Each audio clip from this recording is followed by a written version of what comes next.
IVF చికిత్సలో 25% భారీ discount, free doctor consultation, free ultrasound scan, logo launch, Andro max advanced male infertility centre ను కూడా ప్రారంభించారు. ఇవాళ కేటీఆర్ బర్త్డే అసెంబ్లీ సాక్షిగా సీఎం రేవంత్ రెడ్డి విశేష్. ఈ పరిణామాలు ఎట్లా చూస్తారు? ఓడిపోయిన తర్వాత అసెంబ్లీకి వెళ్ళాలి, ఎలక్షన్ తర్వాత అసెంబ్లీకి వెళ్ళి కూర్చుందామని అందంగా పెద్ద కోట కట్టుకున్నాడు. ఓకేనా, రేపు గృహప్రవేశం అనగానే ఈయన ఓడిపోయి ఆయన గెలిచాడు, ఆయన వెళ్ళి కూర్చున్నాడు. ఈయనకేమో ఏం చేయాలో అర్థం కాల, మోహన్ చెల్లల రావాలి కానీ రాలేని పరిస్థితి.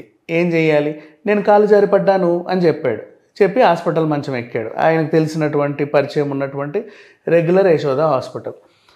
ఆయన ఉన్నప్పుడు సరే పడితే పడ్డావులే, నేను మాత్రం నేను పరామర్శించే బాధ్యత నాకుందని ఆయన ఒక పూల కొంచెం పట్టుకొచ్చి, బాబు త్వరగా కోలుకో జాగ్రత్త అని చెప్పి వచ్చాడుగా. నెక్స్ట్ ఇప్పుడు కేటీఆర్ బర్త్డే. సీఎం స్థాయిలో ఉన్నాడు, అయినప్పటికీ కూడా నువ్వు ఆయు ఆరోగ్యాలతో కలకాలం సంతోషంగా ఉండాలి, ప్రజలు కోరుకునే నాయకుడివి నువ్వు చాలా ప్రజలకు చాలా మంచి చేసావని పొగుడుతా హ్యాపీ బర్త్డే విషెస్ చెప్పాడు. కానీ ఇక్కడ వీళ్ళకి తీసుకునే అర్హత కూడా లేదు ఈ విషెస్ని, ఎంత బర్త్డే అయినప్పటికీ కూడా. చెల్లి జైల్లో ఉంటే ఫస్ట్ వీళ్ళ పార్టీ నేతలందరూ సెలబ్రేట్ చేసుకుంటారు. ఈరోజు మొత్తం రోడ్లన్నీ చూడు బయటికి వెళ్ళి ఆ రౌండ్ ఉంటే happy birthday KTR, happy birthday KTR. సిగ్గుందా ఒకడికైనా?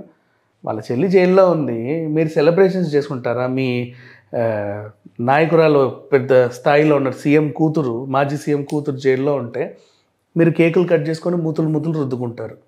ఇది వీళ్ళు చేసే పనులు. నెక్స్ట్, నువ్వు రేవంత్ రెడ్డి కూతురు పెళ్ళికి పోనివల, ఆయన్ని ప్రచారం చేసుకునేవల, రాత్రి ఇంట్లో ఉండే అడ్రస్ లేకుండా అరెస్ట్ చేసావు, చాలా ఇబ్బంది పెట్టావు.